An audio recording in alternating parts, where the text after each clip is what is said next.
Allah Subhanahu wa taala berfirman tentang kewajiban bagi para hambanya. Allah Subhanahu wa taala berfirman, "Wa ma khalaqtul jinna wal insa illa liya'budun." Dan tidaklah aku, kata Allah Subhanahu wa taala, ciptakan jin dan manusia kecuali agar mereka beribadah kepadaku, beribadah kepada Allah Subhanahu wa ta'ala. Dan ini merupakan tujuan daripada kita sebagai hamba Allah Subhanahu wa ta'ala. Sehingga kalau kita ditanya kita mau menjadi apa di dunia kita, maka yang harus kita jawab adalah kita bisa mati dalam keadaan mentauhidkan Allah Subhanahu wa taala. Lahir ke dunia dalam keadaan fitrah, dalam keadaan tauhid. Hidup kita dalam hari-hari kita menjalani hidup, kita mentauhidkan Allah dan mati dalam keadaan berjuang di atas tauhid. Para ulama diantaranya adalah Abdullah bin Abbas ketika menjelaskan tentang makna ibadah dalam ayat yang tadi kita baca, liya'budun, artinya agar mereka supaya mau beribadah kepada Allah Subhanahu wa taala, adalah maknanya liyuwahhidun, agar mereka mentauhidkan Allah Subhanahu wa taala. Ya. Kata beliau radhiyallahu anhu, kullu ma warada minal qur'ani, ya, setiap yang ada termaktub di dalam Al-Qur'an, minal ibadah, dari kata ibadah, famaknahat tauhid, maka yang dimaksud adalah tauhid. Seperti dalam firman Allah Subhanahu wa taala yang lain, wa'budullah wa la tusyriku bihi syai'a, dan beribadahlah kalian semuanya kepada Allah dan jangan menyekutukan Allah Subhanahu wa taala dengan satu apapun juga. Maknanya adalah wahid wa ati'u, ya, mentauhidkanlah Allah dan taatilah Allah Subhanahu wa taala. Perintah untuk mentauhidkan Allah dan perintah untuk mentaati Allah Subhanahu wa taala. Di sini Allah Subhanahu wa taala memerintahkan kita untuk mentauhidkannya adalah semata-mata untuk kita juga. Karena itu adalah kemenangan bagi seorang hamba yang mau mentauhidkan Allah Subhanahu wa taala, maka Allah Subhanahu wa taala akan menjaganya dari bahaya yang akan mengintai dia ketika dia mati dalam keadaan berbuat syirik kepada Allah. Kata Allah Subhanahu wa taala, innahu may yusyrik billah faqad harramallahu alaihi al-jannah wa ma'wahu an-nar wa ma lidh-dhalimin min ansar. Kata Allah SWT, sesungguhnya siapapun yang berbuat syirik kepada Allah Subhanahu wa ta'ala, maka sungguh Allah haramkan atas orang tersebut jannahnya, dan Allah Subhanahu wa ta'ala akan tempatkan orang tersebut ke dalam api neraka. Dan tidak ada bagi orang-orang yang zalim tersebut, tidak ada bagi orang-orang yang berbuat syirik tersebut satupun penolong. Ini adalah bahaya yang mengintai kita. Makanya Allah SWT dalam ayat yang lain juga menjelaskan, ya, Allah SWT berfirman, la in asyrakta la yahbatanna amaluka wa la takunanna minal khasirin. Sungguh jika kamu berbuat syirik kepada Allah Subhanahu wa taala, maka sungguh akan hangus, akan pupus, akan terbakar amalanmu, dan kamu akan termasuk bagian dari orang-orang yang rugi. Ini adalah dari sekian banyak ayat yang menjelaskan tentang bahayanya berbuat syirik kepada Allah dan tentunya pentingnya kita untuk mentauhidkan Allah Subhanahu wa taala.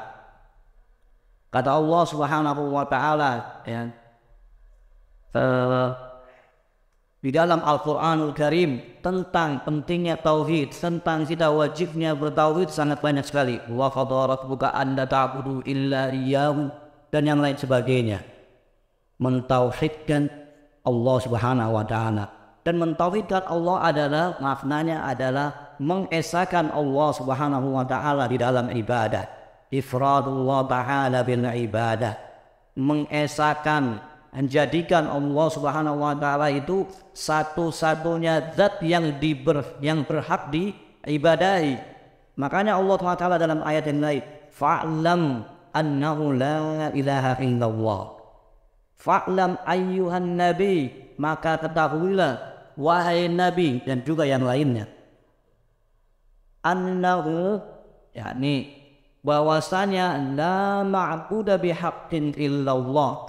Tidak ada zat yang berhak diibadahi kecuali Allah Subhanahu wa taala. Siapapun dia, makhluk tidak boleh kita sembah. Lawan daripada tauhid ketika kita sudah mengetahui kewajiban kita untuk mentauhidkan Allah, kita menjaga diri kita dari berbuat syirik.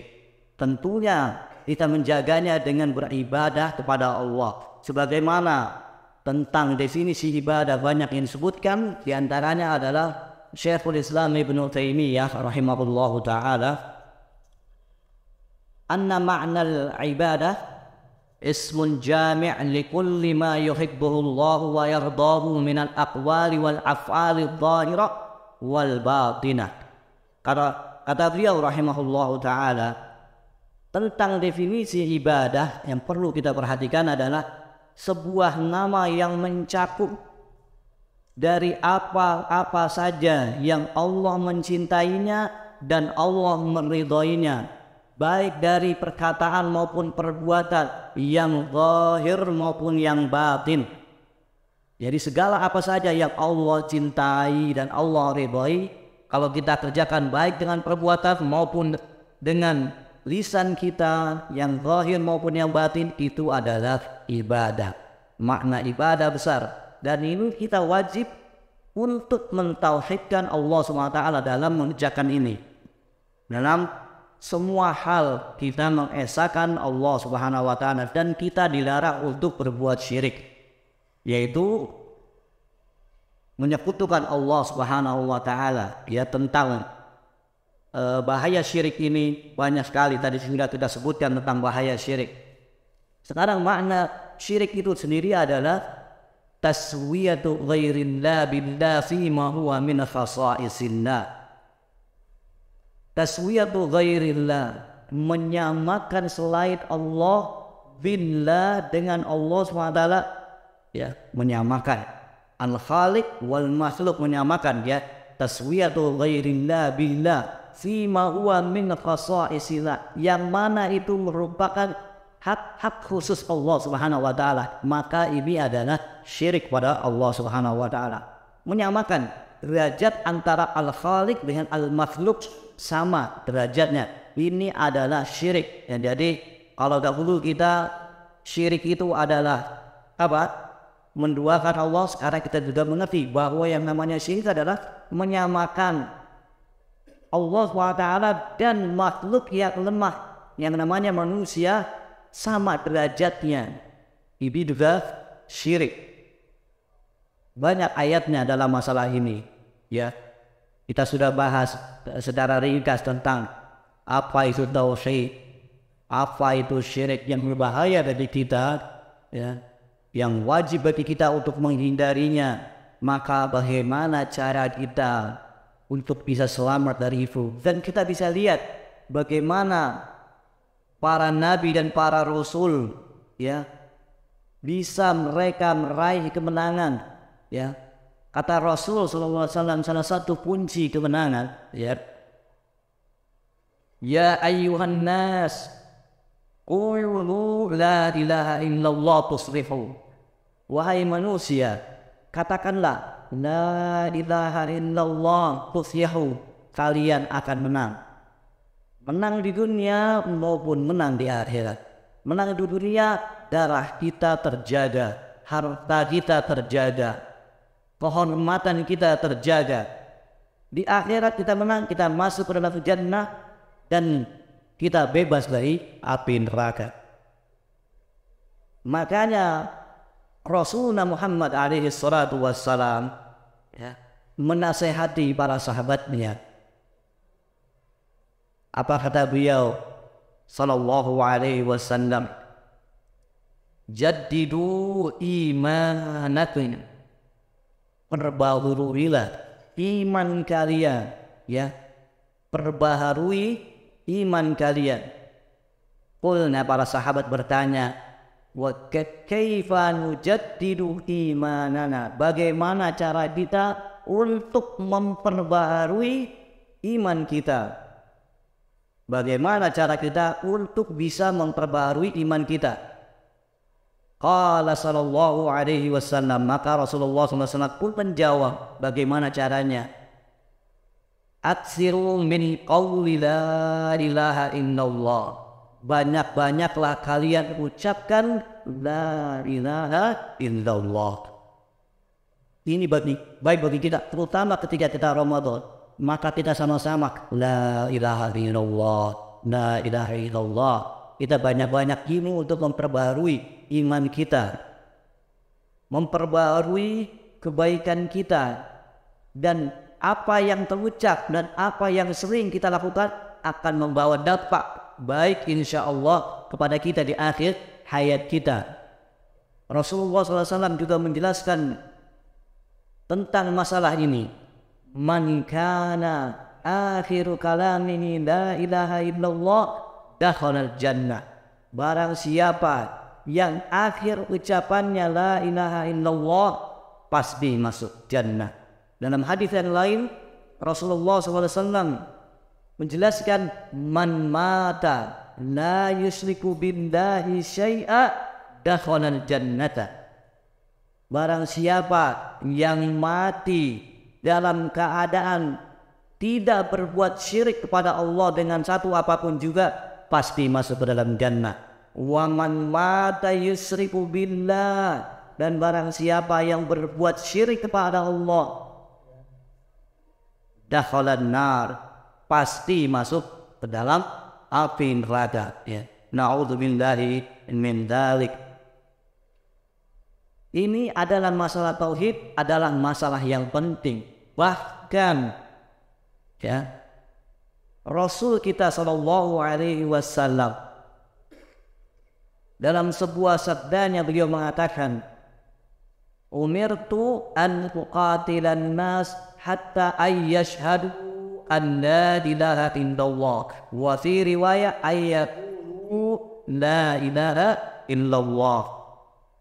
Kata beliau sallallahu alaihi wasallam, aku diperintahkan. Siapa yang memerintahkan? Allah Subhanahu wa taala memerintahkan beliau untuk memerangi manusia agar mereka bersyahadat bahwa tidak ada ilah yang berhak diibadahi kecuali Allah, wa anna Muhammadar Rasulullah, dan bahwasanya Muhammad itu adalah utusan Allah. Jadi Rasulullah SAW diperintahkan oleh Rasulnya, oleh Allah Subhanahu wa taala untuk mengatakan, ya, dalam riwayat untuk mengatakan la ilaha illallah, dan bahwasanya Muhammad itu adalah Rasulullah. Ini ya, betapa pentingnya bagi kita bagaimana Rasulullah SAW tentang masalah tauhid ini adalah masalah yang asas, yang betul-betul yang harus kita perhatikan, karena yang dibawa mati itu adalah apakah kita membawa tauhid kepada Allah Subhanahu wa taala atau mana sebaliknya kita melakukan syirik kepada Allah Subhanahu wa taala. Dalam ayat yang lain Allah Subhanahu wa taala juga menjelaskan, wa qatiluhum hatta la takuna fitnah, dan perangilah mereka, wa qatilul musyrikin, dan perangilah orang-orang musyrikin, orang-orang kafirin, ya, sehingga tidak ada lagi fitnah, sehingga tidak ada lagi kesyirikan. Wa yakunad dinu kulluhu lillah, dan agar supaya agama ini semuanya milik Allah Subhanahu wa ta'ala. Jamaah sekalian, oleh karenanya para ulama banyak menjelaskan tentang betapa pentingnya tauhid ini. Makanya Imam Ibnul Qayyim rahimahullahu ta'ala mengatakan, a'adhamu asbabi syarhi sadri at-tauhid. Hal yang paling besar yang menyebabkan dada menjadi lapang, menjadi plong, menjadi lebar adalah tauhid. Kegundahan kita, keberatan kita akan hidup yang sulit ketika kita memahami tauhid dengan baik, maka kita semua akan tenang. Gurunya Al-Imam Ibnul Qayyim, yaitu Syekhul Islam Ibnu Taimiyah, mengatakan, kullama qawiyat tauhid fi qalbil abdi, semakin kuat tauhid di dalam hati seorang hamba, semakin kuatnya tauhid di dalam hati seorang hamba, qawiyat imanuhu, maka akan semakin kuat imannya. Wa tuma'ninatuhu, akan semakin kuat ketenangannya kepada Allah Subhanahu wa ta'ala. Tidak merasa galau, tidak merasa sulit dalam hidup ini, merasa tenang, tidak merasa ada apa-apa karena tauhidnya kuat. Wa tawakkuluhu, dan semakin kuat pula tingkat pasrahnya orang tersebut kepada Allah Subhanahu wa ta'ala. Yang terakhir, akan semakin kuat apanya? Pertama apa? Wa qawiyat imanu, tuma'ninatuhu, tawakkuluhu. Yang terakhir adalah apa? Yakinnya kepada Allah Subhanahu wa ta'ala. Jadi ketika kita memahami tauhid dengan benar, maka kita menjadi pribadi yang merdeka, tidak merasa sempit, tidak merasa gusar dengan apa yang terjadi di dunia ini, apa yang terjadi pada diri kita, berupa kesulitan-kesulitan pada hidup, menjadi tenang, tidak takut, tidak gusar. Keluar rumah tidak takut. Bagaimana takut diambil orang, ada yang masuk mencuri, tenang, dikunci, tenang, pergi, tinggal, ya. Tawakalnya tinggi kepada Allah Subhanahu wa ta'ala, yakinnya tinggi kepada Allah Subhanahu wa ta'ala, tidak merasa berat di dalam hidup ini. Oleh karena itu penting bagi kita untuk bersama banyak-banyak mengucapkan la ilaha illallah. Mudah-mudahan dengan ini kita bisa sukses dunianya dan juga bisa sukses di akhiratnya, dan kita bisa menjadi generasi pemenang, bukan generasi yang tercundang menjadi generasi yang ternakal. Kita berharap nanti anak-anak cucu kita menjadi orang-orang, ya, menjadi generasi pemenang, menjadi umat tauladan, umat yang terdepan. Karena sejatinya umat ini adalah umat terbaik. Kuntum khaira ummah ukhrijat linnas ta'muruna bil ma'ruf wa tanhauna 'anil munkar. Ma'ruf yang pertama kali adalah at-tauhid yang harus kita perhatikan. Untuk kita amar ma'ruf, kita perintahkan orang untuk mentauhidkan Allah. Makanya Allah SWT dalam ayat yang lain, wa laqad ba'atsna fi kulli ummatin rasula an ya'budullah wajtanibut taghut. Dalam ayat ini perintahnya, ya, dakwah tauhid, dakwah yang harus kita perhatikan. Dan kemungkaran yang paling mungkar yang harus kita hindari adalah syirik. Karena syirik itu adalah dosa besar yang paling besar. Oleh karena itu Allah SWT perintahkan nabinya, tentunya perintah juga kepada kita untuk memerangi kesyirikan. Dan semoga kita berdoa kepada Allah SWT, kita bisa mati menutup mata kita dengan membawa tauhid. Wassallallahu ala nabiyyina Muhammad wa ala alihi wa sahbihi wa akhiru da'wana anil hamdulillahi rabbil alamin. Assalamualaikum warahmatullahi wabarakatuh.